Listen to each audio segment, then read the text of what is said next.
살아계신 우리 아버지 하나님 감사드립니다.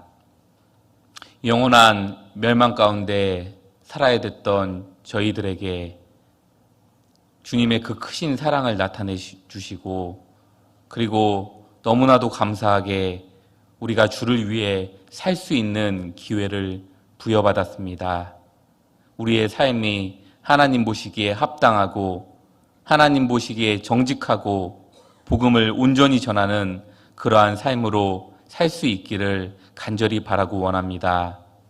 특히 더욱더 헌신하고자 하는 우리 구미교회 형제자매님들에게 더 영육간의 축복을 주시기를 부탁드립니다. 혹시 병중에 있는 분들이 있다면 속히 그 몸 치료시켜 주시고, 영육간에 침륜에 빠져 있는 분이 있다면 일으켜 세워 주시길 바라고 원합니다. 자식 문제로, 남편 문제로, 가정 문제로 갈등이 있는 분이 있다면 도와주시고, 물질 간의 어려움도 주님 많은 부분 도와주시기를 부탁드립니다. 그리고 믿음으로써 그 모든 것을 뛰어넘을 수 있기를 바라고 원합니다. 이제 학예 수양회 진행 중에 있습니다.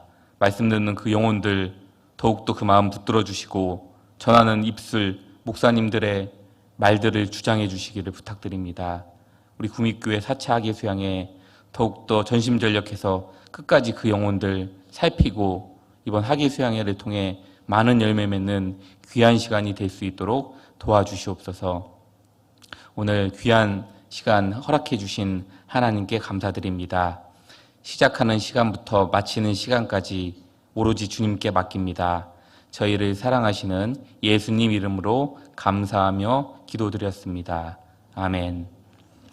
함께 성경 찾도록 하겠습니다. 사도행전 22장입니다. 사도행전 22장 8절 말씀입니다.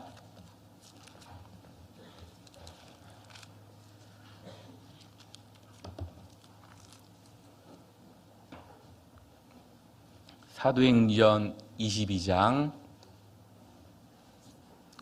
8절 말씀입니다. 제가 읽겠습니다. 사도행전 22장 8절, 내가 대답하되 주여 뉘시니까 하니 가라사대 나는 내가 핍박하는 나사렛 예수라 하시더라. 이 다메섹 도상에서 바울에게 하신 예수님 말씀입니다. 이 주여 뉘시니까 나는 내가 핍박하는 예수다. 네가 그동안 나를 핍박했고 나는 그 예수다라는 말입니다. 이어서 10절을 보시겠습니다. 10절 말씀은 함께 읽겠습니다. 내가 가로되 주여 무엇을 하리이까? 주께서 가라사대 일어나 다메섹으로 들어가라. 정한 바 너의 모든 행할 것을 거기서 누가 이르리라 하시거늘. 다음은 예수님을 향한 바울의 대답입니다. 주여 내가 무엇을 하리이까? 이 바울은요 다메섹 도상 여기에서 구원을 받게 됩니다. 그러자마자 한 첫 마디가 있죠. 주여 내가 무엇을 하리이까? 이 말은요 아주 의미 있는 말입니다. 바울은 왜 지금 이런 말을 하고 있을까요? 전에는 주의 자녀들을 핍박하고 주의 교회를 핍박했습니다. 하나님을 대적하는 편에 서고 주의 이름을 회방했던 대표적인 사람입니다. 내가 이제 하나님 앞에 무엇을 해야 합니까? 알려주십시오 하는 내용이 들어가 있다는 겁니다. 이 물음은요 진정한 회개가 무엇인지 우리에게 잘 알려주고 있습니다. 진정으로 구원받은 사람은 구원받은 후에 마음속에 뜨겁게 올라오는 것이 있습니다. 주여 무엇을 하리이까? 이제 내가 구원받았는데 주님의 은혜에 어떻게 보답해야겠습니까? 주를 위해 어떻게 살아가야겠습니까? 이 마음이 누구든지 올라올 수밖에 없다는 겁니다. 우리도 마찬가지죠. 바울은 다메섹 도상에서 예수님을 만났습니다. 우리 각자도 어디선가 예수님을 만난 사람들입니다. 이제 구원받은 나에게도 동일한 질문을 해봐야 합니다. 주여, 내가 무엇을 하리이까? 주님의 그 크신 사랑으로 나를 구원하셨는데 내가 무엇을 하면 되겠습니까? 내가 어떠한 인생을 살면 되겠습니까? 이 질문은 우리 모두가 해야 하는 질문에 속한다는 겁니다. 여기 계신 분들께서 물어본다고 합시다. 주님께 물어본다고 하면 주님께서 뭐라고 답하실까요? 바울에게 하셨던 말씀처럼 우리에게 대답해 주실 겁니다. 너희가 만천하에 다니며 복음을 전파해야 될 거다. 땅끝까지 이르러 내 복음을 전해야 될 거다. 선교를 해야 될 거다. 너희가 교회를 세워가며 형제자매님들을 섬기며 많은 영혼들을 구원해야 할 것이다. 이렇게 대답해 주지 않겠습니까? 구원받은 나에게도 바울처럼 복음을 전하라는 그 말을 대답해 주실 겁니다. 그래서 오늘은요, 이 복음의 불길이 이어가는 데 있어서 가장 중요하다고 하는 헌신이라는 제목으로 오늘은 말씀을 나눠보고자 합니다. 주여, 무엇을 하리이까? 이 말에는요, 헌신이 요구될 수밖에 없다는 겁니다. 우리 모두 각각 예수님의 피로 구원받은 사람들입니다. 바울도 예수님의 피로 구원을 받은 사람이죠. 그러면 우리에게 각각 요구하는 주님의 헌신이 필요하다는 겁니다. 바울은 어떤 그릇으로 부르심을 받았죠? 이방인에게 복음을 전하는 것으로 부르심을 받은 사람입니다. 나 또한 구원받고 부르심을 받았습니다. 우리에게 요구되는 헌신이 존재한다는 겁니다. 바울은 이방인에게 복음을 전하면서 죽기까지 충성했습니다. 그렇다면 우리에게도 특별한 사도의 직분이나 왕의 직분이나 선지자의 직분은 아니지만 성도로서 나에게 요구되고 필요한 그러한 희생과 헌신이라는 것이 마땅히 있어야 한다는 겁니다. 그래서 이 헌신이라는 것이 왜 중요한지, 어떻게 하는 것인지 이런 것들에 대해서 좀 세세하게 살펴보도록 하겠습니다. 가장 먼저 헌신이 중요한 이유부터 생각해 보겠습니다. 헌신이 중요한 이유는요, 한 사람이 구원받는데 반드시 필요한 것이 바로 헌신이기 때문에 그렇습니다. 큰 헌신이 있다, 큰 구원의 역사도 있다는 겁니다. 헌신이 적당하다, 구원받은 역사가 적당하다는 겁니다. 헌신이 없다, 그것은요, 구원받은 역사도 없다는 겁니다. 한번 성경을 통해 확인해 보겠습니다. 시편 110편입니다. 시편 110편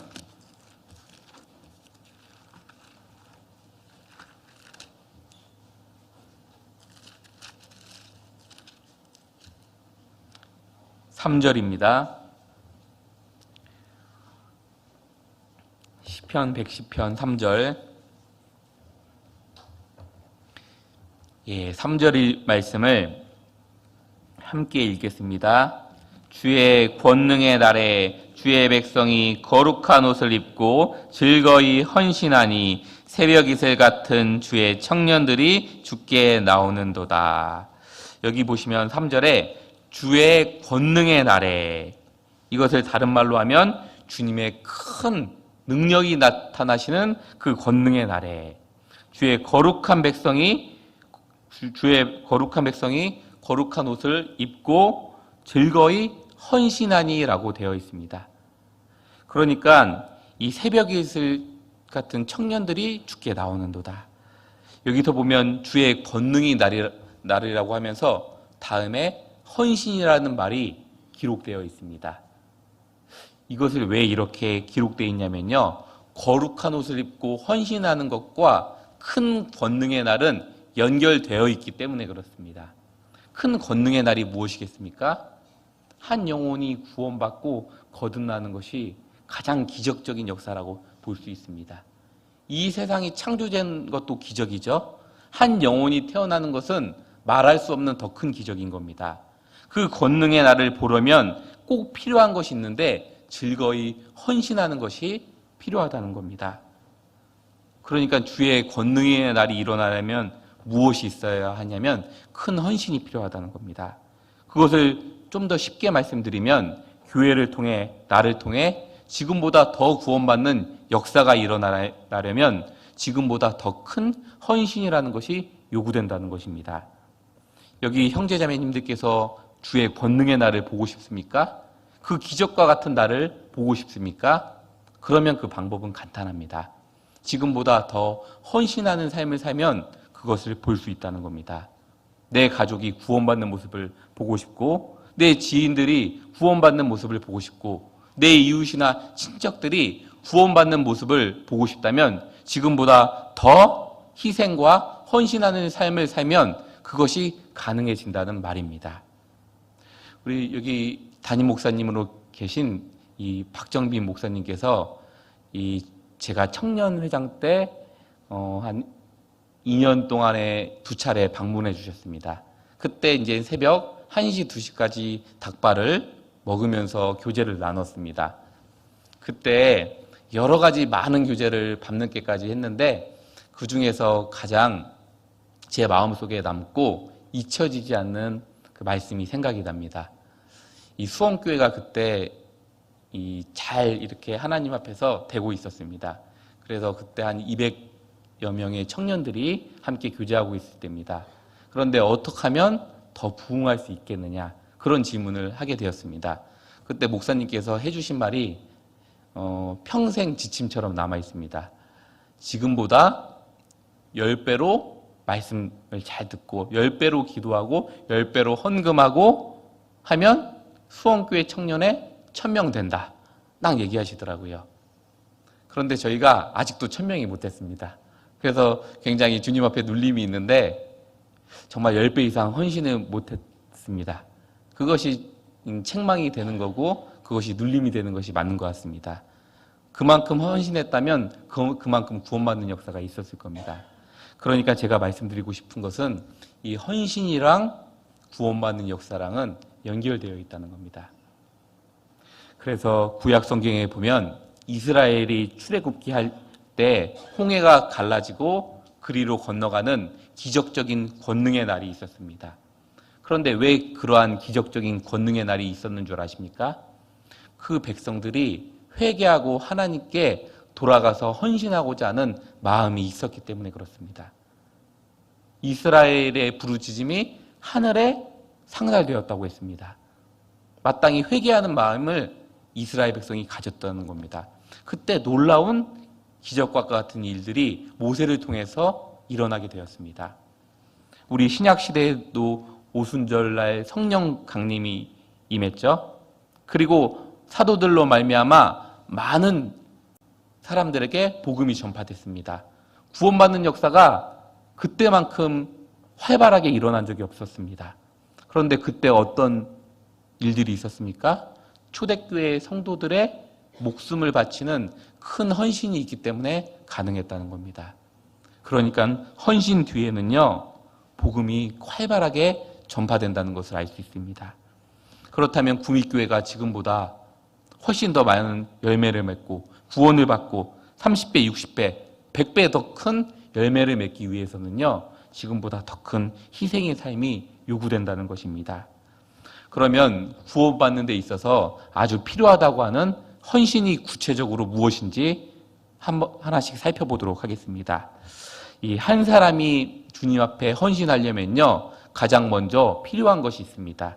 그것은요, 우리 자신이 주의 것이라는 확실한 의식이 필요한 겁니다. 내가 이제 주님의 소유가 되었다. 내가 이제 주님의 것이 되었다. 이 의식이 살아있는 사람이 바로 주님 앞에 헌신하는 삶을 살 수 있다는 겁니다. 로마서 1장을 보시겠습니다. 로마서 1장입니다. 로마서 1장 6절입니다. 로마서 1장 6절.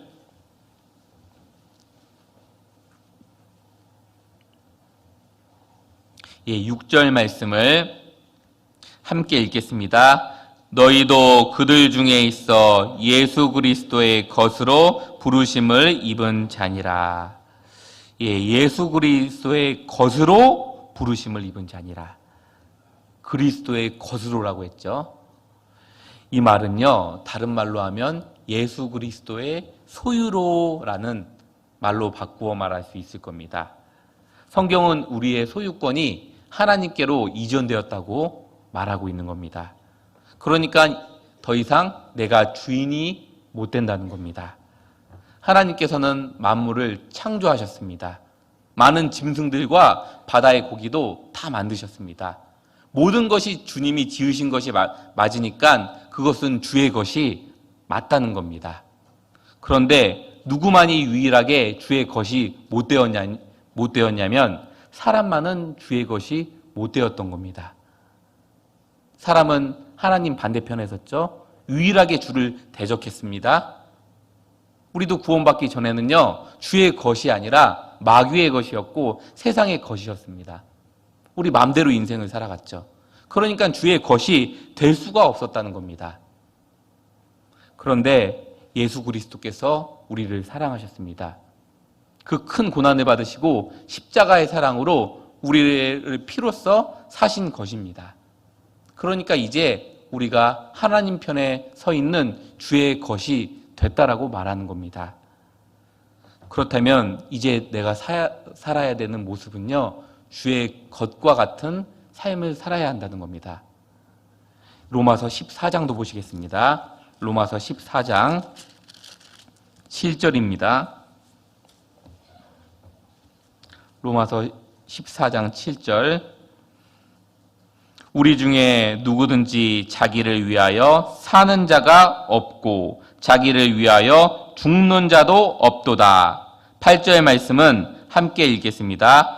우리가 살아도 주를 위하여 살고 죽어도 주를 위하여 죽나니 그러므로 사나 죽으나 우리가 주의 것이로다. 여기서도 사나 죽으나 우리가 주의 것이로다. 주의 것이라고 또다시 언급하고 있습니다. 주의 것이라는 말이요, 더 많이 나와 있습니다. 예수 그리스도의 피값으로 사셨기 때문에 주의 것이라고 말하는 겁니다. 그러니까 사나 죽으나 우리가 주의 것이다. 주의 것처럼 살아가야 할 것이다. 이것을 바울은 권면하고 있다는 것입니다. 출애굽할 때요, 원래 이스라엘 백성은 노예이지 않았습니까?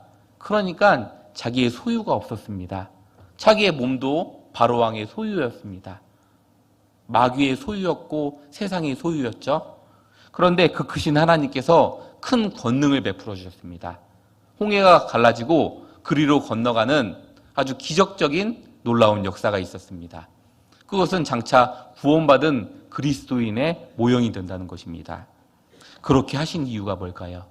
이제 그 이스라엘 백성을 자기 소유로 삼아 복음을 전하게 하고 하나님의 영광을 위해 살게 하려고 그렇게 만드신 거라는 겁니다. 그리고 나올 때 소유물도 갖고 나왔죠. 그동안 고생했던 모든 수고를 보상하신 채로 나오게 하셨습니다. 그런데 이스라엘은요, 너무 안타깝게도 그 재물을 갖고 나왔을 때 한 가지 선택을 해야 했습니다. 그 재물을 갖고 우상 숭배를 만들며 섬길 것인지, 아니면 하나님의 영광을 위해서 그 재물을 사용하고 살아갈 것인지, 자기의 몸을 불평불만으로서 하나님께 드리며 살 것인지, 그 광야길을 순종하는 마음으로 살아갈 것인지, 양쪽의 선택이라는 것을 늘 해야 됐다는 겁니다. 우리의 인생이 실로 그렇습니다. 인생의 순간순간들이 늘 선택이지 않습니까? 하나님 편에 서야 되는 선택일지, 세상의 편에 선택해야 될 부분이 있는지, 항상 선택이라는 것을 해야 된다는 겁니다. 그런데 참으로 안타깝게도 그들은 하나님 편에 많이 서지 못했습니다. 마귀 편에 오히려 선 적이 너무 많았습니다. 이스라엘 백성은 그 재물을 가지고 나와서 우상을 섬기는데 많은 시간을 허비했습니다. 그래서 많은 징계가 있었고 많은 핍박이 있었고 어려움이 있었던 겁니다. 그래서 우리는요, 모든 것을 받은 존재로서 주의 것을 주의 것처럼 사용하는 것이 합당한 이 태도일 거라고 생각이 듭니다. 그런데 너무나도 안타깝게도 많은 사람들이 주의 것처럼 사용하지 못하는 것이 현실입니다. 이유는요, 예수님을 구세주로는 잘 받아들여도 진정한 주인으로는 받아들이지 못하기 때문에 그렇습니다. 우리 이 시대는요, 구세주라는 말을 참 좋아합니다. 기성교회 많은 교회 다니는 분들도 구세주 하면 굉장히 좋아하죠. 나의 구원자, 예수 천국 불신족 모르는 사람 별로 없습니다. 그런데 분명히 우리가 알아야 될 것은 예수님은 구세주만이 아니라는 겁니다. 예수님은요, 나의 주입니다. 구주이신 동시에 나의 주인 되신 주라는 겁니다. 그러니까 그분을 마땅히 주로서 섬겨야 되는 역할이 나에게 있다는 겁니다. 나를 구원하신 동시에 그분은 주가 되고 나는 주님을 위해서 살아가야 되는 그 몫이 남아있다는 겁니다. 그런데 지금 이 시대는요, 진정한 주에 대한 개념이 안 잡히는 시대입니다. 과거에는 왕이 있으면 백성이 있었죠. 주인이 있으면 노예가 있었습니다. 그러니까 주인 그런 말을 하면 개념이 잘 잡혔습니다. 야, 내 주인이 있구나. 내 목숨이 주인의 손에 달렸구나. 이런 것들을 잘 알았습니다. 그런데 지금 주인하면 샘플 모형이 없습니다. 제가 초등학교 때만 하더라도 꿈 하면요, 대통령 그림이 꽤 나왔습니다. 저도 그 그림을 그렸어요. 이렇게 마이크도 그리고 했던 기억이 납니다. 그런데 요새 대통령 하면 어때요? 되고 싶어 합니까? 대통령도 탄핵받는 시대고요. 어려움도 많이 겪습니다.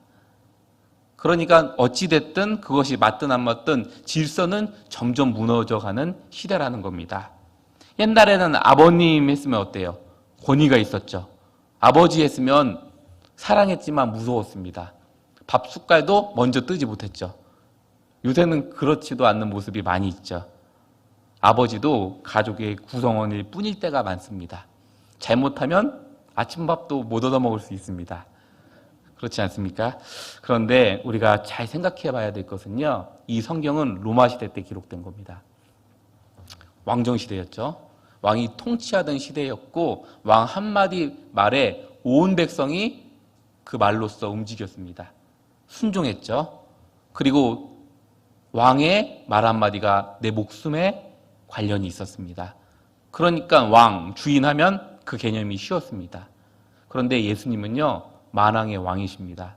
나에게 있어서 목숨을 요구할 수 있고 많은 물질을 요구할 수도 있고 내 전부도 요구할 수 있는 존재라는 겁니다. 그에 맞게 순종하는 삶 자체가 이 주의 것이 된 사람의 모습에 합당한 것이라고 생각할 수 있겠습니다. 그리고 한 여자가 결혼할 때도요, 주님을 섬기는 것으로 교훈받을 수 있습니다. 한 여자가 결혼을 하잖아요. 그러면 분명히 알아야 될 것을 남편을 섬기도록 부르심을 받았다는 겁니다. 남편도 마찬가지죠. 아내를 사랑하는 동시에 아내를 섬기도록 부르심을 받은 겁니다. 구원받고 다들 옆에 성도님들이 앉아 계시죠? 무엇으로 부름받았죠? 성도님들을 우리 각자가 서로를 섬기는 것으로 구원받았다는 겁니다. 그래서 우리가 한 사람이 구원받았을 때는요, 마땅히 섬기는 자세가 필요한 겁니다. 그런데 아내가 되었는데 자기 멋대로 처녀 시절처럼 살아가게 된다면 그것은 분명히 합당한 모습은 아닐 겁니다. 그러면 결혼을 차라리 안 하는 것이 훨씬 좋을 뻔했을 겁니다. 이처럼 한 사람이 구원받았을 때는요, 남편은 우리의 신랑이신 예수 그리스도가 되고 나는 신부가 되었다는 겁니다. 마땅히 남편이신 예수님을 섬기는 모습이 내게 필요하고 그것이 가장 아름다운 모습이 된다는 겁니다. 우리 형제님들은 아내가 어떨 때 가장 아름다운 모습입니까? 순종할 때, 자신의 말에 청종해 줄 때 가장 아름다운 모습일 겁니다. 따라서 주를 섬긴다고 할 때는요, 대충 섬기는 것이 아니라 열정적으로 그분의 말씀을 적극적으로 따라가는 모습이 그분을 향하여 진정한 섬기는 모습이라고 말할 수 있다는 겁니다. 여기 로마서 12장 1절을 보시겠습니다. 로마서 12장 1절, 여기 섬기는 방법에 대해서 잘 나와 있습니다. 로마서 12장 1절 말씀입니다. 1절 말씀을 함께 읽겠습니다. 그러므로 형제들아 내가 하나님의 모든 자비하심으로 너희를 권하노니 너희 몸을 하나님의 기뻐하시는 거룩한 산 제사로 드리라. 이는 너희의 드릴 영적 예배니라. 예, 너희 몸을 하나님의 기뻐하시는 거룩한 산 제사로 드리라. 여기서 왜 몸을 거룩한 산 제사로 드리라고 하냐면 너희의 전부를 드려야 될 것을 말씀하시고 있다는 겁니다. 구약 시대에 하나님을 직접 섬기는 사람이 있었죠. 그 사람을 뭐라고 했죠? 제사장이라고 했습니다. 이스라엘 백성은 오로지 제사장을 통해서만 하나님 편으로 나아갈 수 있었습니다. 그런데 우리 신약 시대는요, 하나님과 사람 사이의 중보는 오직 예수 그리스도밖에 존재하지 않는다는 겁니다. 그렇기 때문에 주님의 피로 거듭난 사람은 실제 무엇이 된 것이죠? 구약 시대의 제사장이 되었다라는 겁니다. 그래서 우리 보고 제사장이라는 그러한 용어를 이 신약 성경에서 계속해서 사용해 주시고 있다라는 말입니다. 이스라엘 백성은요, 제사장 하면 엄청난 특권이 있었습니다. 그 제사장이라는 것은요, 하나님의 큰 그 권능을요, 직접 본 사람들입니다. 그러니까 이스라엘 백성은 이 제사장 하면요, 세상의 어떤 직업과 위대한 것과도 바꿀 수 없는 것이 바로 제사장의 직분이었다는 겁니다. 그것은 집안 대대로의 영광이었습니다. 그런데 우리가 하나 오해할 수 있는 것은 그러면 목사님은 어떤 것이냐, 제사장이 아니냐 그렇게 말할 수 있는데 목사님들이나 전도인은 사실 제사장은 아닌 겁니다. 그러한 많은 역할을 하지만 제사장은 우리 각각이 되는 겁니다. 이 목사님은요, 성도를 섬기고 세워주고 교제하고 말씀을 전해서 이 교회의 식구들을 튼튼히 해주는 것이 목사님의 역할입니다. 그러니까 왜 우리가 전도인하고 교제를 하냐면요, 우리는 연약합니다. 연약하니까 하나님의 뜻을 분별하기가 쉽지 않습니다. 제사장인데도 불구하고 마땅히 어떻게 드려야 될 것을 잘 모를 때가 있다는 거예요. 그런데 내가 바른 제사를 드리려면 어떻게 해야 됩니까? 전도인하고 교제하면서 인생을 조심스럽게 물어가는 것이 맞다 이 말인 겁니다. 그러니까 우리가 각자 제사장으로 모습을 살아간다는 뜻입니다. 그래서 너희 몸을 기뻐하시는 하나님의 거룩한 산 제사로 드리라고 할 때 내 뜻대로 하지 마옵시고 아버지 뜻대로 하기를 원하나이다라는 예수님의 말씀처럼 하나님의 뜻을 위해서 내 몸을 사용하는 것이 거룩한 산 제사라고 말하는 겁니다. 그러니까 구약 시대에 제사장이 짐승을 잡아 바치는 것을요, 신약 시대에 우리도 늘 하면서 하루하루 가운데 살아가는 그 모습으로 살아야 가야 한다는 뜻이라는 겁니다. 그래서 거룩한 제사를 드리는 방법이 여기 2절에 나와 있는 겁니다. 다음 9절입니다. 2절. 너희는 이 세대를 본받지 말고 오직 마음을 새롭게 함으로 변화를 받아 하나님의 선하시고 기뻐하시고 온전하신 뜻이 무엇인지 분별하도록 하라. 여기 제사를 드리라 하면서 2절에 이 세대를 본받지 말고 마음을 새롭게 함으로 변화를 받아. 이것이 제사를 드리는 방법인 겁니다. 너희는 이 세대를 본받지 말라. 그렇게 제사를 드려라. 이것은 무슨 뜻일까요?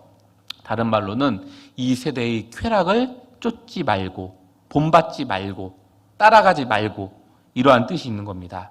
하나님의 선하시고 기뻐하시는 것이 분별하면서 그 뜻으로 인생을 살아가라는 말이라는 겁니다. 그리고 여기서 변화를 받아라고 하지 않았습니까?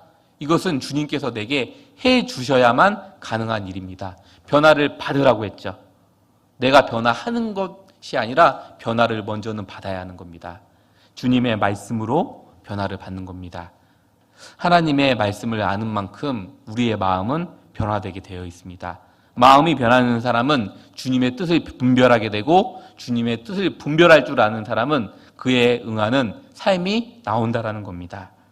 그래서 헌신하라는 말은요, 내 발도 몸도 손도 내 머리와 생각도 심지어 내 마음까지도 온전히 하나님을 위해서 살아가는 것이 거룩한 산 제사로 너희가 드릴 영적 예배라고 하는 겁니다. 그것이 예배이자 경배이자 경외하는 삶이라고 말한다는 것입니다. 우리는 예배 보러 간다라는 말을 잘 안 쓰죠. 늘상 예배이고 경배이기 때문에 그렇습니다. 그래서 우리의 온 몸을 제사로 드리는 것이 맞다는 겁니다. 그럼 구체적으로 온 몸을 제사로 드리라고 했는데 세세하게 어떻게 제사를 드리는지 한번 생각해 보겠습니다. 그것이요, 이 구약 성경의 레위기서에 우리가 지내야 될 제사의 방법들이 자세히 나와 있습니다. 레위기 10장입니다. 레위기 10장.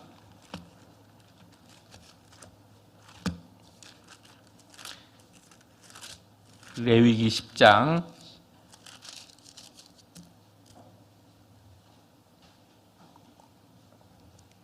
14절입니다.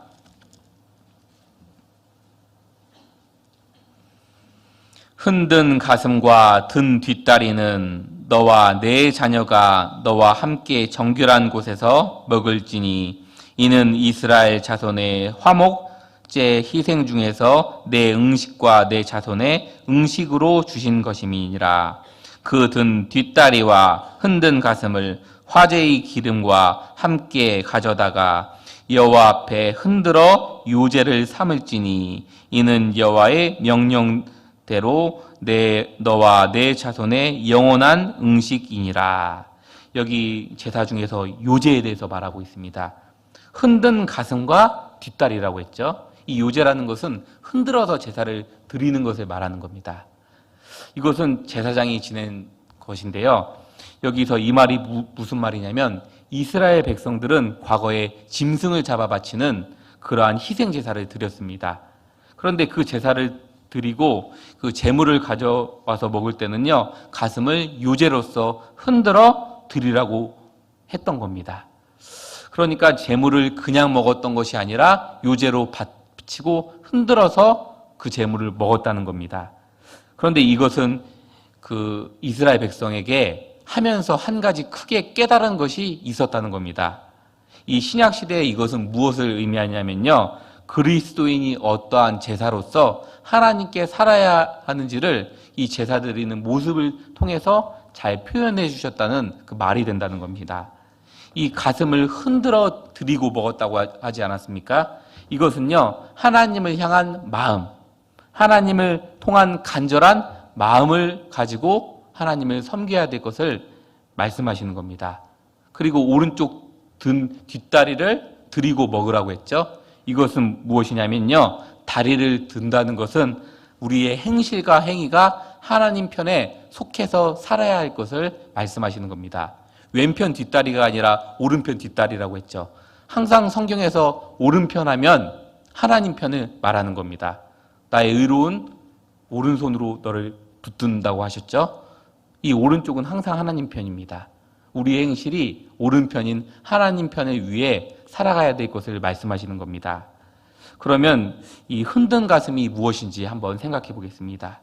이것은 하나님을 섬길 때 가장 중요한 것이 바로 마음이 된다는 것입니다. 오늘 주제가 헌신이죠. 가장 근본적이고 첫 번째 헌신이 무엇일까요? 바로 마음으로서의 헌신이라고 말할 수 있겠습니다. 어떤 분들은 건강이 좋지 않고, 또한 어떤 분들은 이제 연세가 드심으로 또 다양한 사정에 있어서 몸으로서의 헌신이 어려운 분들도 있습니다. 그런데요, 하나님은 헌신하는 방법을 한 가지로 정해 놓으신 것이 아닙니다. 물론 건강한 분들은 몸과 마음을 다 바쳐 헌신해야 될 거예요. 하지만 어떤 분들은 이 마음으로서의 헌신이라는 것이 필요한 겁니다. 이것은 어떤 분이든 간에 가장 첫 번째로 드려야 되는 근본적인 헌신에 해당한다는 겁니다. 이 사도 바울은 내 심령으로 섬기는 하나님이 나의 증인이 되시거니와 라고 했습니다. 내 심령으로 섬긴다고 했죠. 그런 바리새인이었습니다. 행위로서는 훈련받은 사람입니다. 구원받은 후에도 가장 열심히 사는 사람이 있다면 바로 사도 바울일 겁니다. 행위가 아주 뛰어난 사람이었습니다. 그런데 그가 뭐라고 했죠? 내 심령으로 섬기는 하나님이. 이 말은요, 하나님은 무엇을 정말로 중요하게 여기는지 알 수 있는 대목이라고 생각합니다. 하나님은 내 마음을 받으시기를 원하신다는 겁니다. 예수님께서도 내 마음을 다하고 목숨을 다하고 뜻을 다하여 주 너희 하나님을 사랑하라고 했습니다.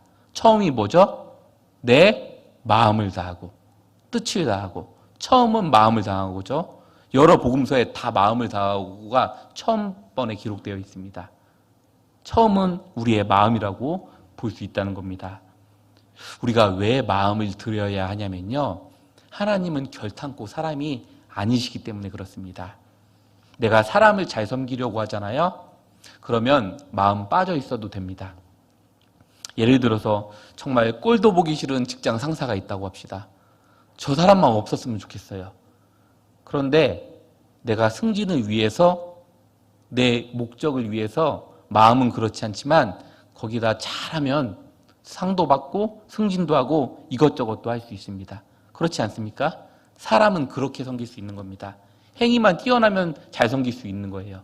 아버님을 섬길 때도 내 행위만 뛰어나다면 그것을 알 길은 없습니다. 그런데 문제는 하나님은 그렇게 못 섬긴다는 겁니다. 하나님은 우리 각 사람의 마음을 다 아십니다. 각 사람의 소위를 다 살피시는 분입니다. 그렇기 때문에 어떠한 동기와 마음으로서 하나님께 나아가는지 그분은 다 아신다는 겁니다. 그래서 우리가 교회 생활을 하면서 많은 물질과 희생과 봉사 생활이나 교제 생활을 하고 있지만 우리의 마음이 빠진다면 그것은 하나님 앞에서 주의해야 될 부분이라고 볼 수가 있겠습니다.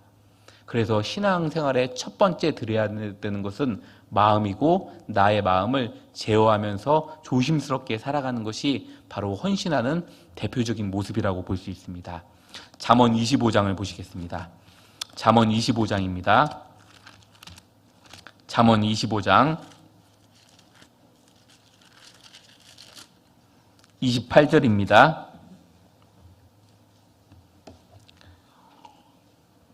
잠언 25장 28절. 찾으셨으면 함께 읽겠습니다. 자기의 마음을 제어하지 아니하는 자는 성읍이 무너지고 성벽이 없는 것 같으니라. 우리의 신앙생활이 영적인 전쟁이죠. 항상 실제 있는 전쟁과 비교하면서 생각할 수 있습니다. 그런데 지금 말씀해 보면 자기 마음을 제어하지 아니하는 자는 성읍이 무너지고 성벽이 없는 것 같으니라. 마음을 성벽에다 표현하고 있습니다.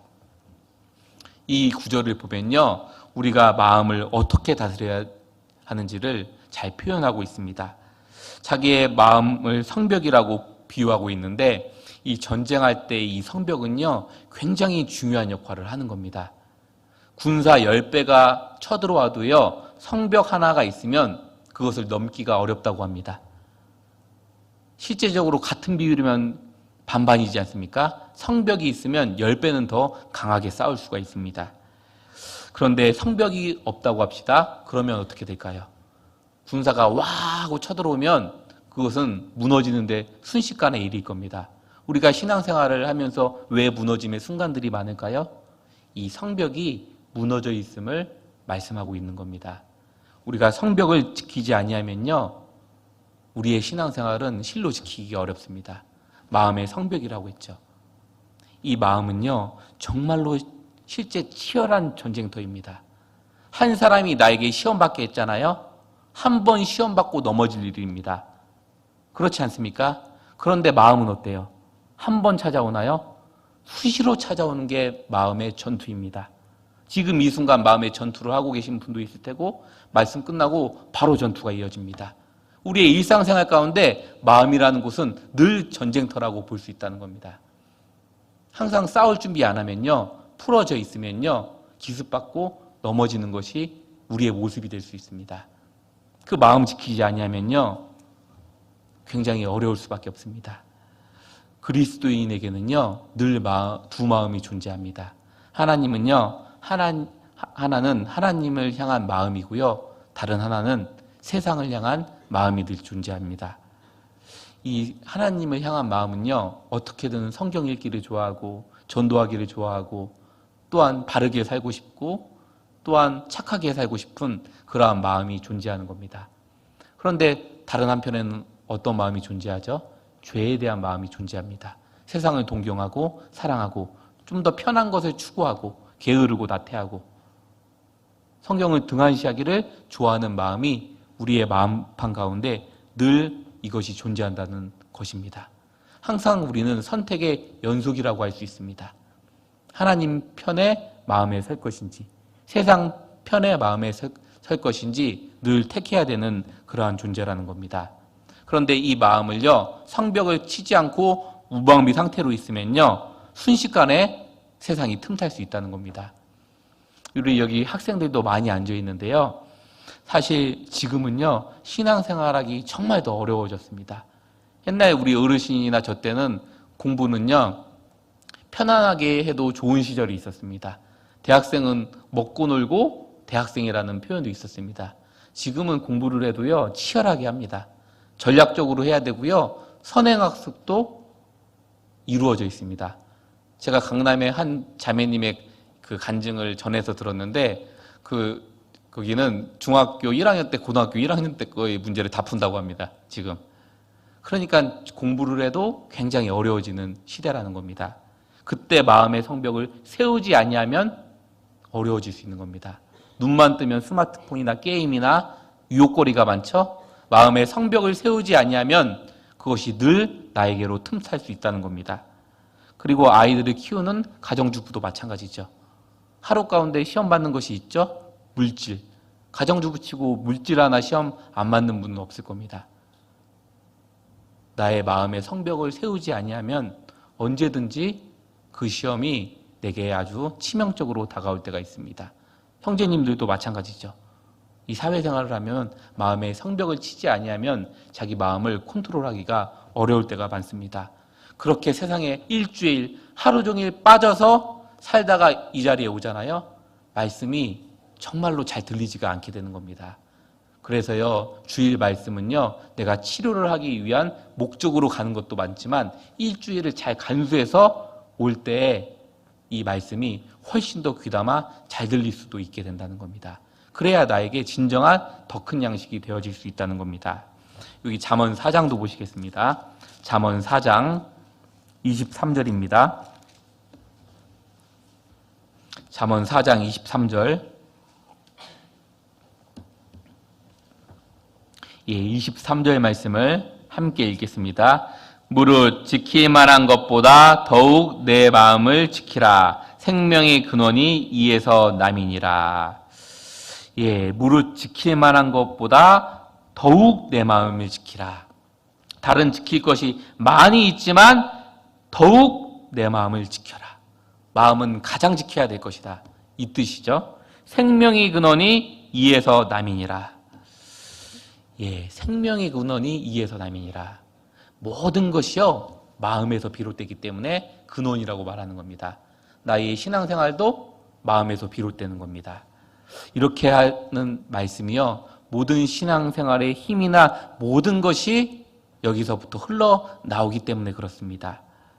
신앙생활의 핵심은 마음입니다. 내가 내 마음을 잘 지키면 신앙생활을 잘할 수도 있고, 마음을 잘 지키지 못하면 신앙생활을 못할 수도 있기 때문에 이렇게 말씀하시는 겁니다. 이 마음은 생명의 근원이 맞는 것입니다. 어부가 하루 종일 수고하고 노력했습니다. 그런데 하나님이 잡게 하지 않으면 그것이 하루 공치는 날이다.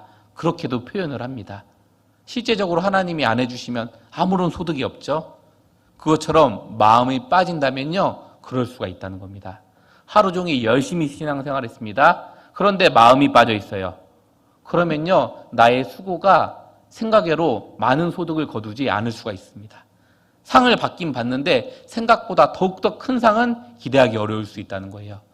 우리가 마음 빠지면서 신앙생활을 계속하면은 장기적으로 그것이 이어진다면 우리는 그것을 무엇이라고 말하죠? 형식이라고 말을 하는 겁니다.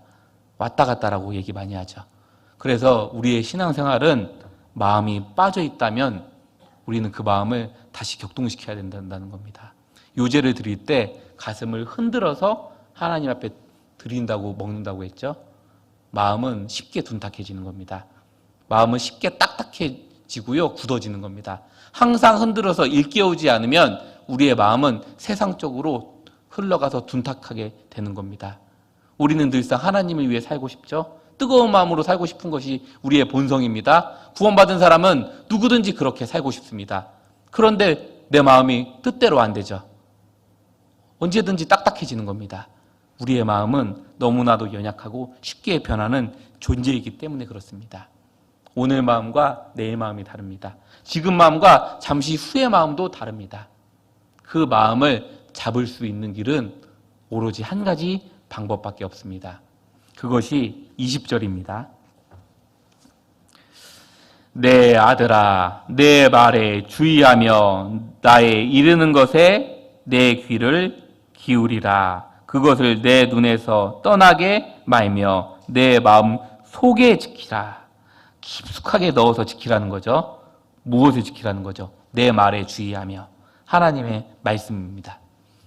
하나님의 말씀이 가슴 속에 간절히 듣고 새기는 사람은요, 그 말씀이 귀를 통해서 내 마음속에 들어가는 겁니다. 그 마음이 내 속에 들어가면요, 그 마음이 나의 신앙생활을 붙들어주게 된다는 겁니다. 이렇게 붙잡힌 사람이 주를 위해서 헌신하는 삶을 살 수 있는 겁니다. 내 마음이 쉽게 잡히지 않습니다. 내 마음이 쉽게 잡히던가요? 내 마음은요, 굉장히 잘 안 잡히는 존재입니다. 오로지 주의 말씀으로만 잡힐 수 있는 존재라는 겁니다. 청년이 무엇으로 그 행실을 깨끗이 하리이까? 주의 말씀을 따라 삼갈 것이니이다. 무엇으로 깨끗이 하리이까? 할 수 있는 거 없다 이 말이죠. 오직 주의 말씀으로만 깨끗이 할 수 있다는 겁니다.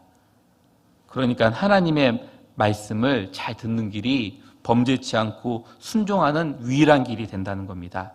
그러한 모습은요, 나의 삶을 바꿀 수가 있다는 겁니다. 그래서 하나님의 말씀을 간절히 듣는 사람은요, 마음속 뜨거운 것이 올라올 수밖에 없습니다. 주를 위해서 살고자 하는 마음으로 변할 수밖에 없습니다. 사람은 놀랍게도요, 강제적으로 되는 것이 별로 없습니다. 마음이 바뀌어야 된다는 겁니다. 내 마음이 바뀌잖아요. 하고 싶어요, 안 하고 싶어요? 다 말려도 그것은 합니다. 마음이 그렇게 되면 되는 겁니다. 그래서 변화를 받으라고 할 때는요, 내가 마음만 먹고 혈기만 다한다고 되는 것은 아니라는 겁니다. 누군가가 내 마음을 변화시켜줘야 된다는 겁니다. 그것이 하나님의 말씀이라고 볼 수 있습니다. 그런 사람은요, 인생 가운데 마음을 다해 여호와를 의뢰하게 되는 겁니다. 앞으로 한 장 넘겨서요, 3장 보시겠습니다. 3장 5절. 너는 마음을 다하여 여호와를 의뢰하고 내 명철을 의지하지 말라. 6절 말씀은 함께 읽겠습니다. 너는 범사의 그를 인정하라. 그리하면 내 길을 지도하시리라. 너는 마음을 다하여 여호와를 의뢰하고 내 명철을 의지하지 말라. 예, 마음을 다하여 의뢰한다는 말은 다른 말로 명철에 자신의 마음을 기대지 않는 겁니다. 그동안의 경험이나 내 생각들, 그런 것을 의뢰하지 않는 것을 말하는 겁니다. 마음을 다해서 하나님의 전능한 말씀에 내 생각을 지우고 순종하고 그것을 적극적으로 받아들이는 일인 겁니다. 그래서 마음을 의뢰한다고 했을 때는요, 내 모든 생각을 파하는 것입니다. 내 모든 고집, 생각, 아집 이런 것들을 내려놓고 온전히 그것을 하나님께 잡아 받침으로 내 마음을 하나님께 내어드리는 겁니다. 오늘 말씀 속에서도 마찬가지죠. 나의 모든 것을 내려놓고 연약함을 깨닫고 말씀을 듣는 겁니다. 우리가 성경 강연회 때 어떻게 해야 구원받는다고 합니까? 내 의지로 하는 것이 아니죠. 네가 하나님을 받아들이고 정말 순전한 마음으로 내가 죄인인지를 인정하고 하나님께 간절히 매달릴 때 너 구원받을 수 있을 거다. 그렇게 말하죠.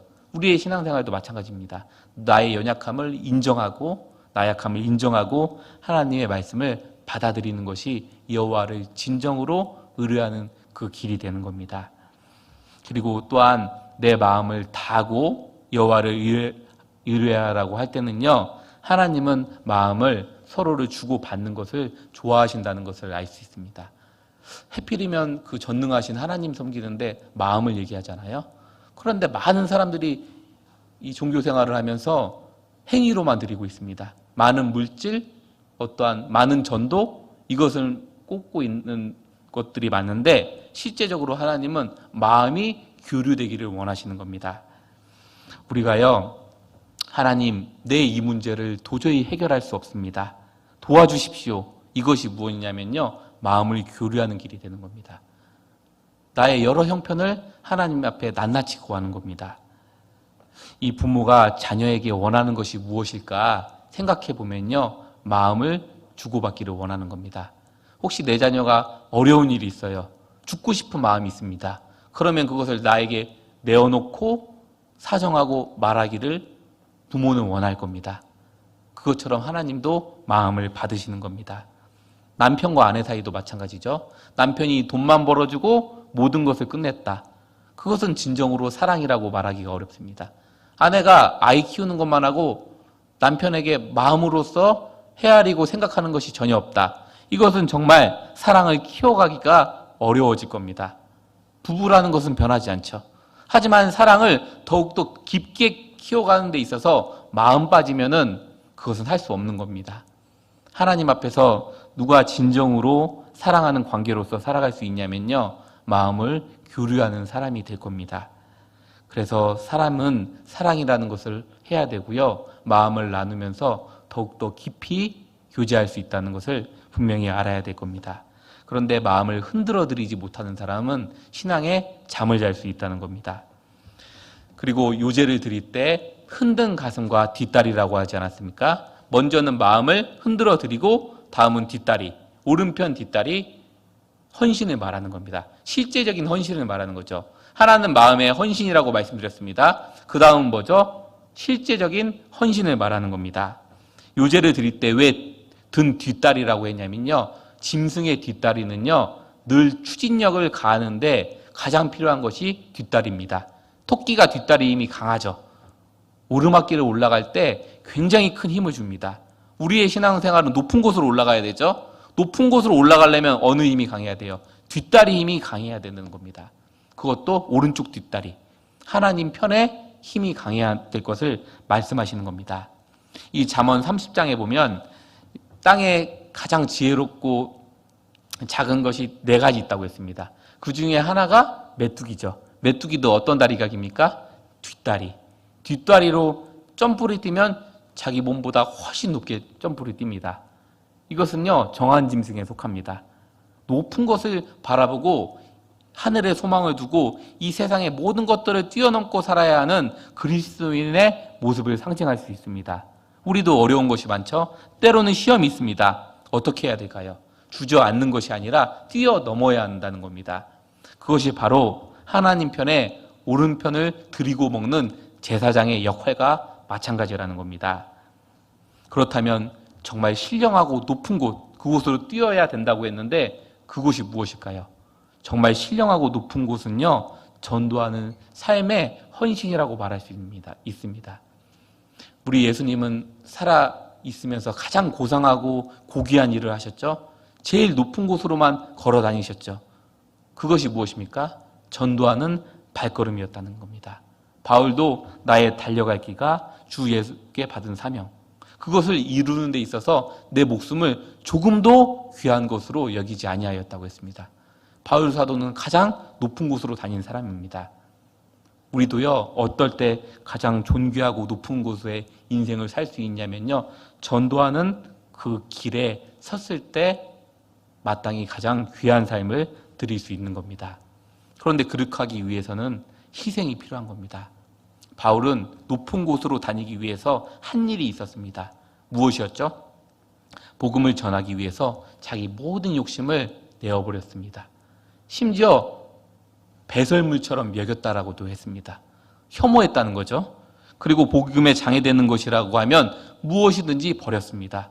심지어 천국을 복음을 전하기 위해서 고자된 자가 바울이라고 했습니다. 결혼도 안 했죠. 몸에 심한 병이 있었지만 개의치 않았습니다.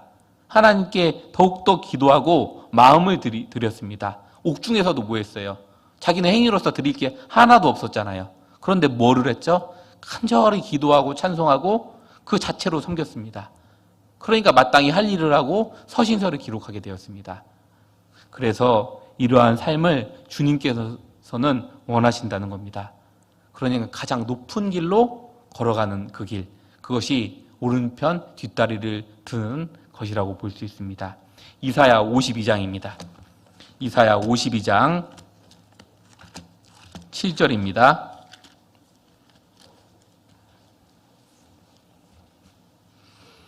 이사야 52장 7절.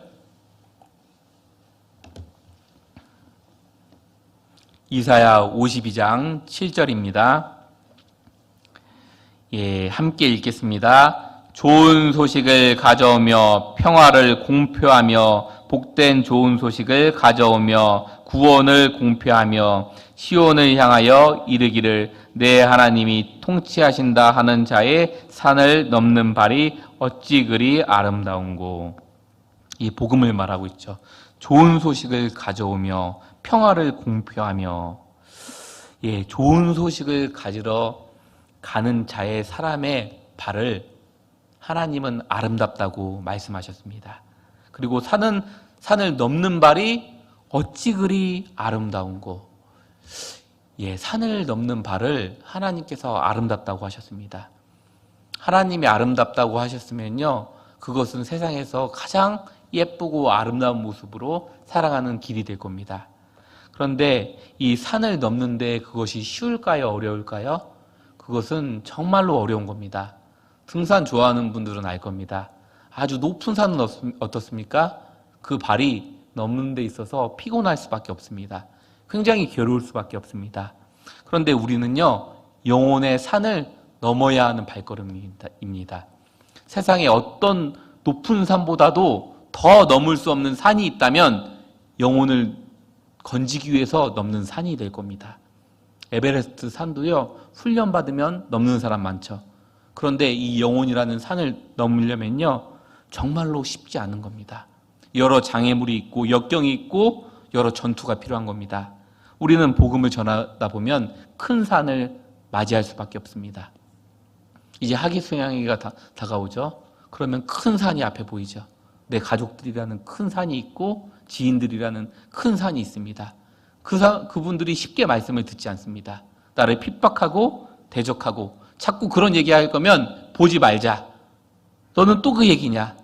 그렇게 하면서 나를 부끄럽게 만들고 내가 말하는데 담대함을 움츠러뜨리는 말로써 나를 대적한다는 것입니다. 그럴 때 큰 산을 만나게 되는 거죠. 그런데 어떻게 하라고 했습니까? 그 산을 넘으라고 한 겁니다. 믿음으로써, 기도로써, 간절히 행함으로써 너희가 넘을 수 있다라고 말하는 겁니다. 그 산을 넘기 위해서는요, 오로지 주님의 힘으로써 하는 것이 맞을 겁니다. 산을 넘는 것보다 정말 힘든 것은 없다라고 생각합니다. 우리가 학예수양회를 앞둔 시점에서요, 해야 될 일이 있다면 복음을 들고 산을 넘어야 한다는 것입니다. 내 주변에 많은 영혼들이 그 산을 넘기를 간절히 바라고 있습니다. 사실 내 주변의 영혼들을 살펴보잖아요. 정말로 불쌍하다는 것을 알 수 있죠. 그 사람들의 모습이 어떻습니까?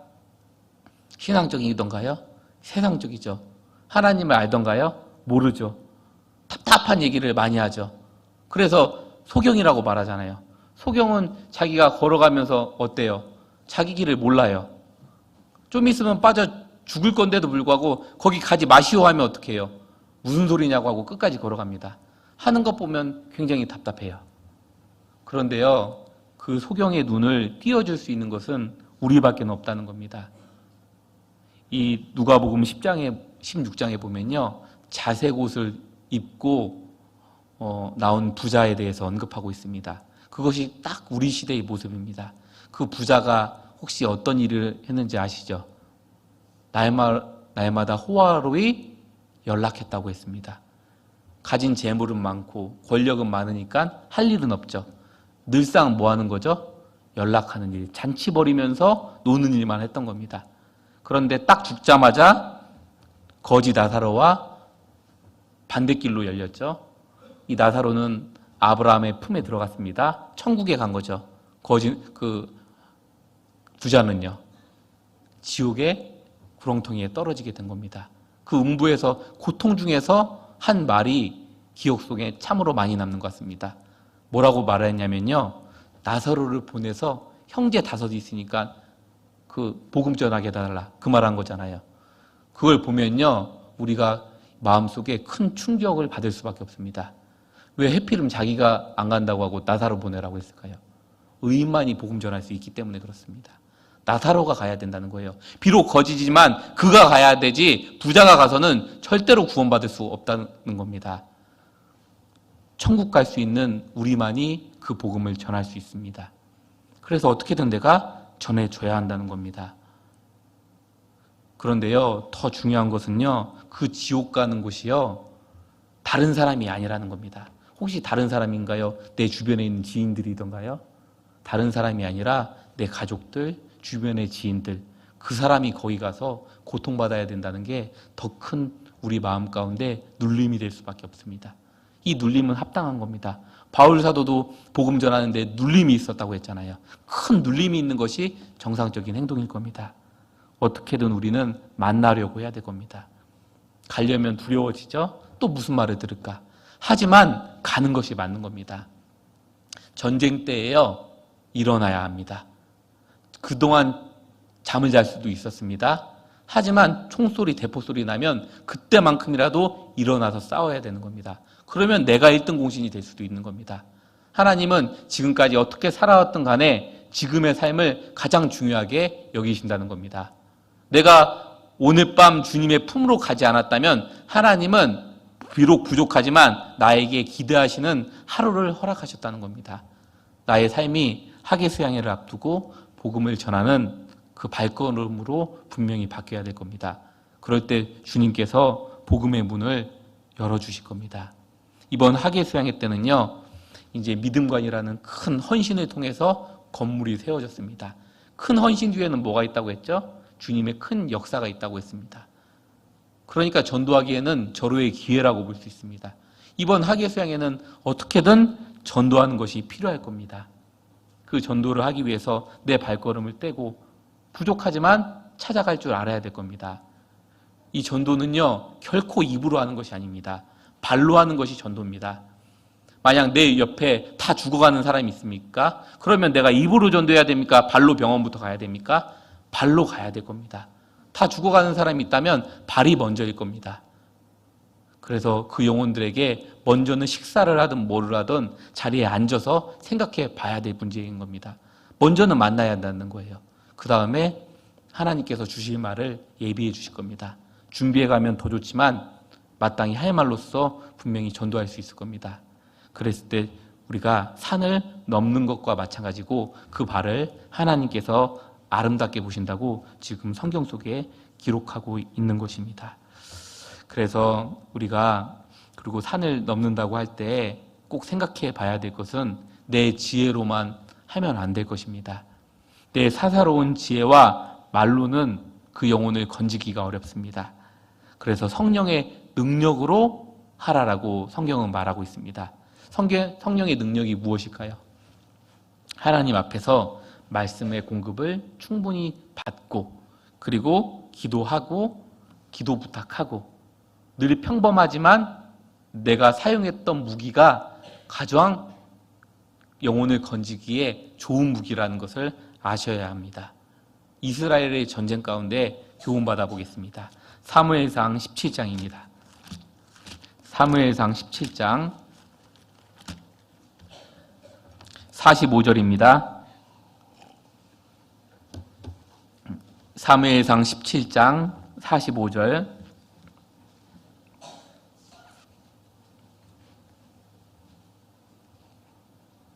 사무엘상 17장 45절. 다윗이 블레셋 사람에게 이르되 너는 칼과 창과 단창으로 내게 오거니와 나는 만군의 여호와의 이름 곧 내가 모욕하는 이스라엘 군대의 하나님의 이름으로 내게 가노라. 골리앗과 다윗이 이젠 전쟁하는 겁니다. 이 47절 말씀입니다. 47절 말씀은 함께 읽겠습니다. 또 여호와의 구원하심이 칼과 창에 있지 아니함을 이 무리로 알게 하리라. 전쟁은 여호와께 속한 것인즉 그가 너희를 우리 손에 붙이시리라. 이 다윗이 골리앗과의 전쟁을 했는데요. 이 전쟁은 그리스도인의 모형이 되는 거죠. 영적 전쟁. 그런데 골리앗은 누굽니까? 마귀를 말하는 겁니다. 마귀 편. 세상의 권세 잡은 자가 골리앗과 같은 존재죠. 우리가 대적하는 영혼들이 정말 넘을 수 없는 큰 산과 같은 겁니다. 그런데 여기서 싸움을 했을 때 다윗의 무기는 다릅니다. 여기 45절에 보면 너는 칼과 창과 단창으로 내게 오거니와, 골리앗의 무기죠. 칼과 창과 단창으로 온다. 그런데 다윗의 무기는 달랐습니다. 나는 만군의 여호와의 이름 곧 내가 모욕하는 이스라엘 군대의 하나님의 이름으로 내게 가노라. 전쟁에 승리하는 비법입니다. 하나님의 이름으로 내게 가노라. 도저히 이길 수 없는 상황이었지만 하나님의 이름으로 가면 이기는 겁니다. 다윗은 다른 말을 할 수도 있었을 거예요. 내가 그동안 물맷돌을 써봤는데 내가 이 물맷돌로 내게 나가노라. 내게 경험으로 내게 나가노라. 그런 말을 하지 않았습니다. 나는 만군의 하나님 이름으로만 내게 나간다. 칼과 단창 필요 없다 이거죠. 그러니까 하나님의 이름이면 다윗은 좋겠던 겁니다. 왜냐하면 그분이 승리하게 해주실 것을 알았습니다. 다윗의 자신감은요, 항상 하나님을 빗대어 나왔다라는 겁니다. 이 다윗은요, 그 장수였죠. 전쟁을 많이 벌였습니다. 그 가운데 승리도 많이 했는데 그 비법이 하나님의 이름이라는 것을 늘 기억하지 않았습니다. 우리도 영혼에게 나아갈 때요, 늘 하나님을 바라봐야 하는 겁니다. 그분께 기도하고 주님, 저 강팍한 영혼의 마음을 바꿔주십시오. 그렇게 하고 나아가야 한다는 겁니다. 그때 하나님은 우리의 유일한 힘이 분명히 되어주실 겁니다. 그래서 우리는 전도할 때 우리 힘으로 건질 수 없기 때문에 그 하나님께 간구해야 되는 마음을 가져야 한다는 것을 명심해야 될 필요가 있겠습니다. 그런데 이러한 모든 것들에 비해서 내가 전도하기 어려운 이유도 있습니다. 첫 번째는요, 제가 말씀드렸던 두려움이고요. 그 다음은요, 내 마음이 세상 편으로 너무 넓어져 있으면 전도하기가 아주 어려워진다는 겁니다. 다윗이요, 장수였는데 전도할 때가 있고 전도 안 할 때가 있었습니다. 기억나시죠? 어느 때 전도 안 하고 가만히 있었죠? 밧세바와 간음죄졌을 때, 하나님과 사이가 멀어졌을 때 그가 한 것이 전쟁을 안 했다는 겁니다. 이 다윗은 장수였기 때문에요, 전쟁해서 얻은 탈취물로 뭐를 만들었죠? 예루살렘 성전을 건축했잖아요. 그 성전에는 많은 사람들이 하나님을 알게 되는 유일한 수단이었습니다. 그 탈취물을 못 얻을 때가 언제였죠? 길게 낮잠 자고 게으르고 나타함에 빠질 때 그때 한 행동이 있었습니다. 전쟁을 안 치르는 거예요. 용사가 전쟁에 안 나가는 겁니다. 탈취물을 못 얻는 겁니다. 그래서 다윗이 범죄하고 슬퍼했을 때 자기 마음을 회복시켜달라고 말하잖아요. 첫사랑을 다시 일깨워달라고 요구합니다. 그리하면 범죄자에게 주의 도를 가르치리니, 그 범죄자들이 주님께 돌아온다라는 간증을 합니다. 왜 그렇게 말하냐면요, 하나님 앞에 의롭고 깨끗하게 살 때는요, 복음 전할 수 있다는 겁니다. 하지만 내 마음이 둔탁해지고 하나님과 멀어진다면 할 수 없기 때문에 그 마음을 소송케 해달라고 다윗은 요구했다는 겁니다. 그 다윗이라는 그 장수도요, 넘어져 있었을 때 복음 전하기가 어려웠었습니다. 그렇기 때문에 우리는 신앙을 회복하기 위해서도 하나님의 말씀에 귀 기울이고요, 다시 일어나는 그러한 모습도 필요할 겁니다. 시편 119편입니다. 시편 119편 32절입니다.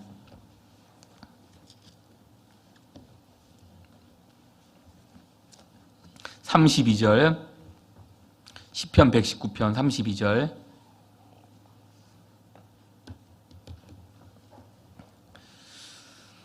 주께서 내 마음을 넓히시오면 내가 주의 계명의 길로 달려가리이다.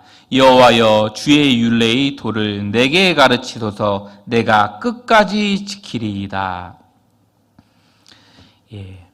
왜 인생이 하나님 앞에 수고와 헌신, 희생의 삶을 싫어하냐면요. 지금 읽은 말씀에 그 답이 나와 있는 겁니다. 32절에 보면 주께서 내 마음을 넓히 씌우면 내가 주의 계명의 길로 달려가리이다, 행하리이다 이 말이죠. 마음을 넓히 씌우면 내 마음을 넓혀줘야지 달려갈 수 있는 겁니다. 주님의 뜻을 행할 수 있는 겁니다. 내 마음이 좁아져 있잖아요. 희생 못하는 겁니다. 내가 왜 교회 가운데 희생을 많이 못할까요? 마음이 좁아져 있거든요.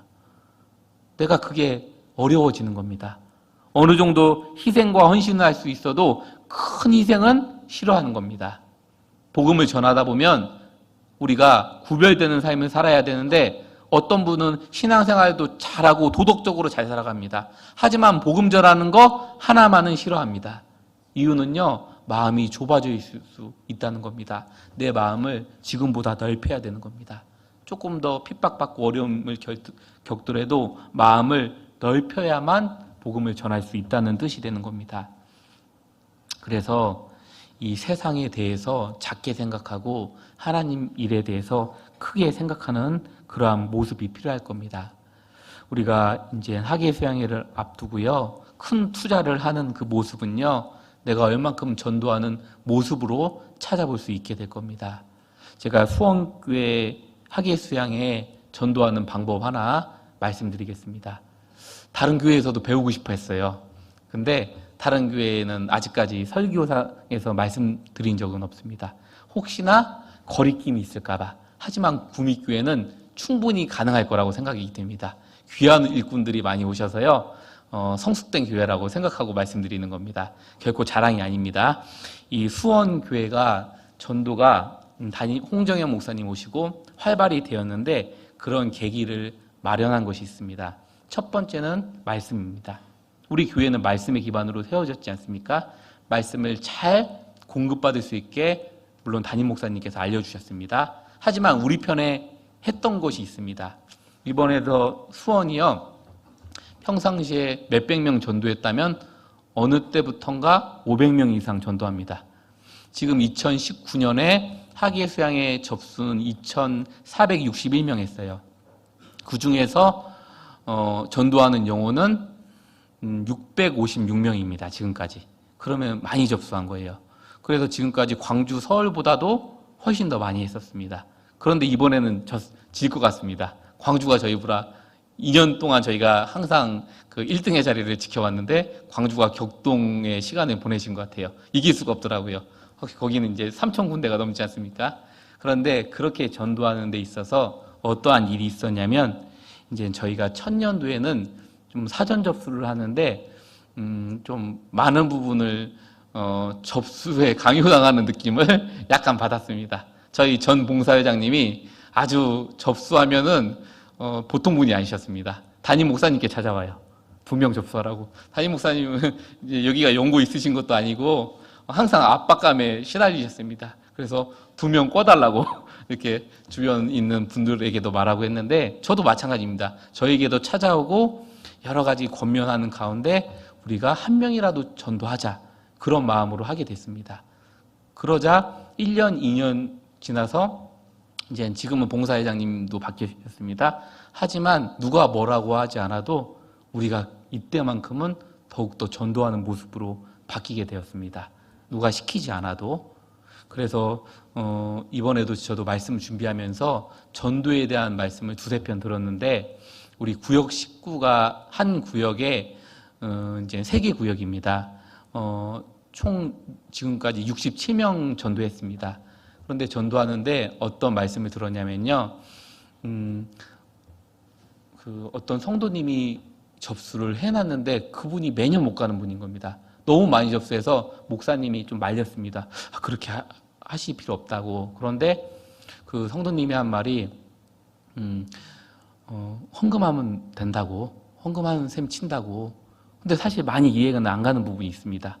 그래서 목사님이 알았다 그러고 나중에 그 꾸준하게 한 분이 한 년도에 거의 다 구원받는 그런 역사가 일어났던 겁니다. 그것을 보고 자기 자신이 부끄러웠다고 그 간증을 설교서상에서 했습니다. 그래서 그 자매의 믿음과 내 믿음이 달랐던 것 같다. 그러니까 단지 돈을 말하는 것이 아니라 얼만큼 간절하냐, 그 마음이 중요했던 겁니다. 저도 늘상 접수할 때요, 몇 명 접수는 했습니다. 그리고 매년 빠짐없이 데려갔어요. 그런데 제 사랑하는 그 가족들, 제가 다 저희 가족들은 구원받았는데 장인어른과 처갓집 식구는 구원받지 못했습니다. 다 직업도 이렇게 사자 들어가시는 분들이란 전도하기가 아주 어려워요. 그런데 이번에 다 접수했습니다. 5명. 근데 모두 안 갈 분의 확신이 들 정도로 일단 마음은 조금 없으신 분들이에요. 그런데 5명 다 접수하고 제가 그 말씀을 듣고 이제 전도하려고 마음을 먹고 꾸준히 지금 기회를 살피고 있는데 오히려 다른 3분을 붙여주셨습니다. 그래서 이 전도라는 게요, 마음이 정말 중요한 거고 내가 정말 마음을 하나님 앞에 드렸을 때 다른 누군가를 붙여주실 수 있는 겁니다. 단지 접수가 중요한 게 아니라 어떻게든 하고자 하는 의지와 내 마음을 자꾸 찢는 것이 필요한 겁니다. 그래서 어떻게 되든 더욱더 헌신하는 방법으로 내 생활을 일구어 간다면 이번 학예수양에 분명히 많은 영혼을 주님께서 붙여주실 거라 생각이 듭니다. 그러면 이제 실제적인 헌신에 대한 모습을 몇 가지만 살펴보고 마치도록 하겠습니다. 예, 헌신이라고 할 때요, 가장 기본적인 것은 이 교제 생활, 무리 가운데 거하는 생활, 자리를 지키는 생활, 이것을 헌신의 가장 기본적인 생활이라고 볼 수 있습니다. 이 요한복음 12장에 보면요, 예수님이 사람이 나를 섬기려면 나를 따르라 했습니다. 나 있는 곳에 나를 섬기는 자도 거기 있으리니. 그러니까 예수님이 어디 계신다는 거죠? 구원받은 무리 가운데 거하신다는 겁니다. 우리가 학예 수양회든 교제든 어디든 가운데 주님은 항상 함께 계십니다. 그 무리를 빠짐없이 쫓아다니고 함께 거하는 사람이 하나님 앞에서 귀히 여김을 받을 수 있다는 겁니다. 실상 몸이 아프면 마음이라도 함께 따라가는 것이 필요한 겁니다. 그래서 마음의 헌신이라고 말씀드린 겁니다. 그러면 주님이 계신 그 자리가 복음의 역사가 활발히 일어나는 곳인데 그것이 바로 헌신하는, 복음을 전하는 그 역사적인 그 순간에 자리를 함께 해야 된다는 겁니다. 주님을 따르지 않고 자기 편리한 대로 살면서 나는 주님 따릅니다, 나는 주님 섬깁니다, 그렇게 말하기가 상당히 어려울 수 있다는 겁니다. 어떤 분들은 처음은 잘합니다. 연초에는 열정적이에요. 그런데 하반기 갈수록 주님을 따르지 않는 분들도 있습니다. 이것도 합당한 모습은 아닙니다. 은혜를 받은 사람은요, 1년 차와 5년 차와 10년 차가 동일해야 한다는 겁니다. 하나님의 크신 성품 중에 동일하다는 게 정말 큰 성품입니다. 말씀 변하지 않죠? 예수님이 나를 향한 사랑 조금도 변하지 않죠? 우리도 변하면 안 되는 겁니다. 처음 구원받았을 때 그 마음이 10년, 20년 갈 때까지 동일해야 한다는 겁니다. 그래서 그 마음을 하나님께 드리고 행위로서도 학예수양에 동참하고 하는 것이 정말로 중요한 부분이 될 겁니다. 왜 그러냐면요, 동참에 하는 손길이 모여져서 한 영혼이 구원받기 때문에 그렇습니다. 우리는 혼자 전도할 수 없죠.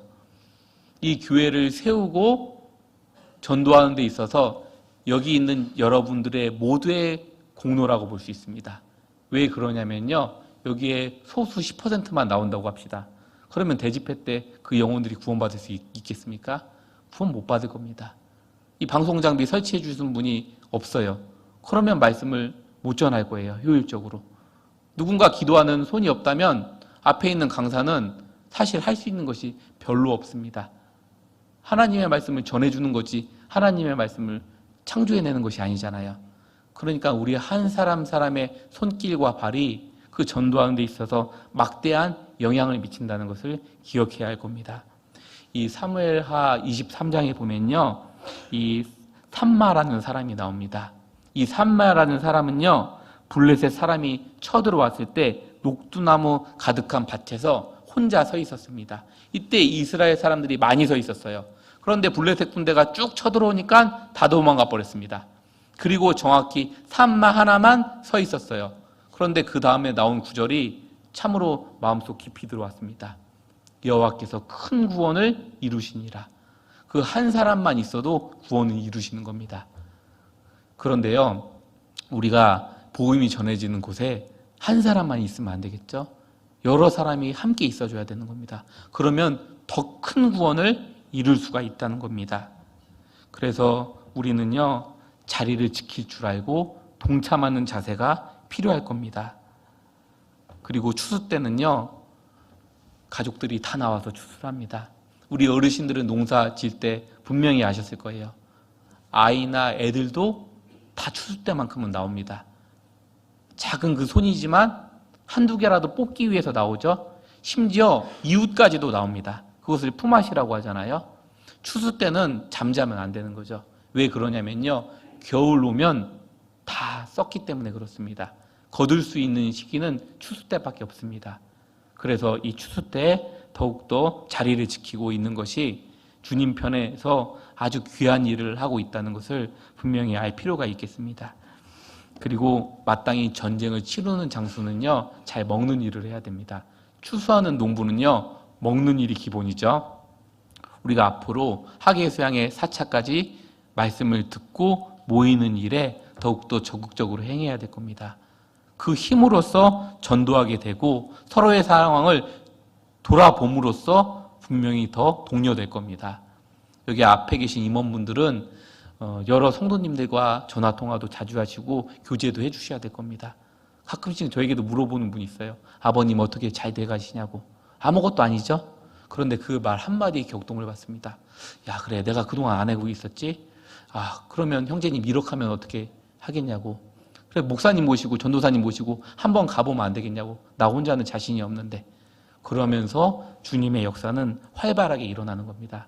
내 가족이 안 되더라도요, 옆에 있는 다른 분들이 전도될 수가 있는 겁니다. 그리고 복음에 전해지는 그곳에는요, 더 큰 이제 희생이라는 것이 필요한 겁니다. 그래서 여호와의 전쟁에 동참치 않는 것은요, 하나님 앞에 실제적인 범죄가 되는 겁니다.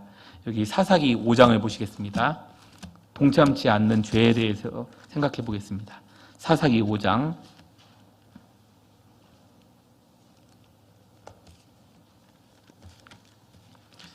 사사기 5장 23절입니다. 사사기 5장 23절 23절 말씀을 함께 읽겠습니다. 여호와의 사자의 말씀에 메로스를 저주하라. 너희가 거듭거듭 그 거민을 저주할 것은 그들이 와서 여호와를 돕지 아니하며 여호와를 도와 용사를 치지 아니함이니라 하시도다. 여기 메로스를 저주하라. 너희가 거듭거듭 그 거민을 저주할 것은, 제가 이 말씀을요, 여러 목사님들에게도 많이 들었습니다. 그런데 의문이 있었어요. 메로스를 저주하라 한 번만 말하면 되는데 거듭거듭이나 왜 저주하라고 할까? 왜 그렇게나 이렇게 말씀하셨을까? 곰곰이 생각해 봤습니다. 그런데 여호와를 도와 용사를 치지 아니하였다. 거기에 대한 대가를 말하는 거죠. 왜 그렇게 여겼냐면요, 이때 전쟁의 날이었잖아요. 전쟁의 날에 동참치 아니하였다는 겁니다. 이 전쟁은요, 피가 흘려지는 거죠. 생명과 연결되어 있는 일입니다. 그런데 그 생명에 연결되어 있는 일에 동참치 아니하는 것이 하나님 앞에서 크게 벌받을 내용이 되었다는 겁니다. 사실 지금 이 전쟁보다 더 치열한 전쟁은요, 영혼이 피가 흘려지는 그 순간일 겁니다. 내가 함께 동참함으로 말미암아 한 영혼이 구원받을 수 있다면 그 일쯤은 해줄 수 있을 겁니다. 미국에 가면 한 영혼이 구원받을 수 있으면 우리 당장 티켓 끊어서 갈 수 있잖아요. 그럴 마음이 있으시잖아요. 그것처럼 누군가가 피가 흘려는 그 자리에 돕지 아니하는 것은 하나님 앞에서 참으로 이제 합당치 않는 모습이 될 수 있다는 겁니다. 하나님은요, 내가 어려운 상황에도 하나님의 일을 돌아보잖아요. 반드시 그 사람의 일을 돌아봐 주십니다. 그것이 하나님의 섭리인 겁니다. 하지만 이 저주라고 말씀하신 것은 전혀 돌아보지 않았다. 그것은요, 반대로 내일도 돌아봐 주지 않을 것이 되는 겁니다. 오히려 그보다 더 좋지 않은 부분이 있다는 거죠. 그래서 하나님의 이 말씀은요, 반드시 이루어지는 거기 때문에 우리가 동참하고 하나님의 일에 가장 애쓰는 것이 필요할 겁니다. 그래서 로마서 12장에 보면요, 부지런하여 게으르지 말고 열심을 품고 주를 섬기라고 했습니다. 이 뜨거운 마음으로 주님을 섬기라는 뜻입니다. 앞으로 얼마 남지 않은 그 학예 수양회에요, 우리가 가져야 될 마지막 마음가짐은 고난받는 삶을 자처해야 한다는 겁니다. 이 하나님은 고난을 통해서요, 많은 구원의 역사를 이루실 뿐만 아니라 우리의 마음에 기쁨을 주기 위해서 전도하라는 겁니다. 어떤 분들은 전도하면 무거운 짐으로만 생각하는데요, 그것은 우리의 기쁨이 되기 때문에 전도하라고 하는 겁니다. 사실 여기서 구원받은 지 오래되신 분들이 있는데, 이 옆에 계신 분들이 있으면 다 내 헌신 수고로 하나님이 사용하셔서 구원받게 하신 분들이죠. 옆에 있는 분들이 기쁨이 됩니까? 슬픔이 됩니까? 기쁨이 될 겁니다. 여기에서 이제 앞으로 한 명도 태어나지 않는다, 슬픔이 됩니까? 애곡함이 될 겁니다.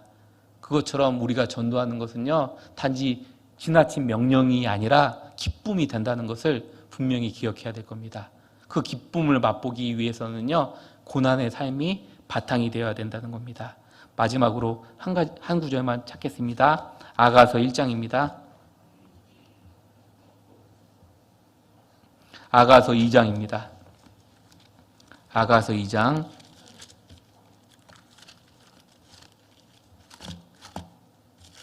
아가서 2장 2절입니다. 아가서 2장 1절부터 제가 읽겠습니다. 나는 사론에 수선하여 골짜기에 백합화로구나. 여자들 중에서 내 사랑은 가시나무 가운데 백합화 같구나. 여기서 나는 사론에 수선하여 골짜기에 백합화로구나. 이 백합화는 주님을 상징하는 겁니다. 그런데 골짜기에 백합화로구나.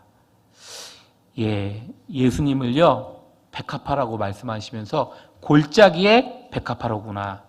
산은 어디에 있죠? 위에 있습니다. 골짜기는 어디 있습니까? 아래에 있습니다. 백합화 되신 주님을 어디서 볼 수 있냐면 골짜기 아래에서 볼 수 있다는 겁니다. 내가 다른 사람보다 더 낮아져야 합니다. 다른 사람보다 더 짓밟히고 고생해야만 그 백합화 되신 주님을 볼 수 있다는 겁니다. 어떤 분들은 고생스러운 일이 많습니다. 왜 그런 고생스러운 일과 어려운 일들이 많을까요? 주님 더 보게 해주시려고 그러신 겁니다. 내가 전도하면서 더 수고하고 어려운 상황에 처해집니다. 왜 그런 상황 없이 잘 전도되면 되지, 왜 그런 상황을 꼭 허락하십니까? 백합화 되신 주님을 거기서 볼 수 있기 때문에 그런 겁니다. 저기 높은 산 위에서 백합화 되신 골짜기에 주님 바라보려고 하면요, 높은 산에서는 저게 주님인지 새인지 비둘기인지 너무 멀어서 희미하게 보입니다. 하지만 제일 낮아진 그 골짜기로 내려가잖아요, 주님이 밝히 보이기 시작하는 겁니다. 나를 위해서 죽으신 주님이 보이고 나를 위해서 희생해서 제일 낮아지신 주님이 보이는 겁니다. 그 사랑이 보이고 십자가에 못 박히신 그 예수님의 형상이 뚜렷이 보이는 겁니다. 그것을 본 사람은 더욱더 큰 사랑과 절실한 마음으로 주님을 섬기게 될 겁니다. 이 사도 요한도 마지막 그 순간에 고난을 많이 겪었습니다. 그가 일평생을 주님을 위해 살아왔잖아요. 그런데 그 끝은 어디 있죠? 반모섬. 오히려 거기 가서 죽도록 고생했습니다. 그때 내가 보니 나오죠. 그때 실제로 마지막 시대에 환란을 보았고요, 영원한 천국을 보았습니다. 그것이 요한계시록이잖아요. 야곱이 돌비계를 부고 누웠습니다. 에서로부터 도망침을 받았죠. 한 가정에 있었을 때는 사닥다리 못 봤습니다. 사닥다리는 예수님의 그림자입니다. 그런데 돌비계 비고 고생하니까 예수님을 보게 된 겁니다. 우리가 언제 예수님을 볼 수 있을까요? 고생하고 학예 수양에 함께 동참하고 그 어려운 나날들을 함께 보내지만 거기서 예수님을 볼 수 있게 되는 겁니다. 그동안 건축도 하셨고 많은 전도도 하셨고 하루의 삶이 고단하고 고단이실 수도 있었을 겁니다. 그 이유는요, 주님께서 주님의 형상을 보여주시기 위해서 그 일들을 벌이신 겁니다. 우리가 얼마 남지 않는 학예 수양회에 그 영혼들을 전도할 뿐만 아니라 우리도 기쁨이 되고 거기서 십자가에 못 박히신 예수님을 모두 다 바라보시기를 바라겠습니다. 함께 기도하겠습니다. 사랑과 은혜가 충만하신 우리 아버지 하나님, 예수님께서 우리를 위해서 십자가에 못 박히셨습니다. 그 사랑을 전하는 중요한 날들이 다가오고 있습니다. 이 연약한 무릎과 발을 세워주시고 주님의 그 복음을, 그 핏값을 전하는 대로 우리의 발걸음이 이동하고 바뀌기를 바라고 원합니다. 주님께서 주님의 사랑을 더욱더 크게 깨닫게 해주시고 이번 학예 수양회를 통해서 더 큰 주님의 역사를 바라볼 수 있게 도와주시옵소서. 머리 숙인 우리 구미교회 형제 자매님들에게 더 큰 헌신을 할 수 있게 도와주시고 예수님을 밝히 보여주시기를 바라고 원합니다. 그 헌신의 삶을 살아갈 수 있게 자비를 베풀어 주시옵소서. 주님께서 그 뜨거운 마음을 품으셨던 그 마음을 저희에게 주시옵소서. 예수님 이름으로 기도드렸습니다. 아멘.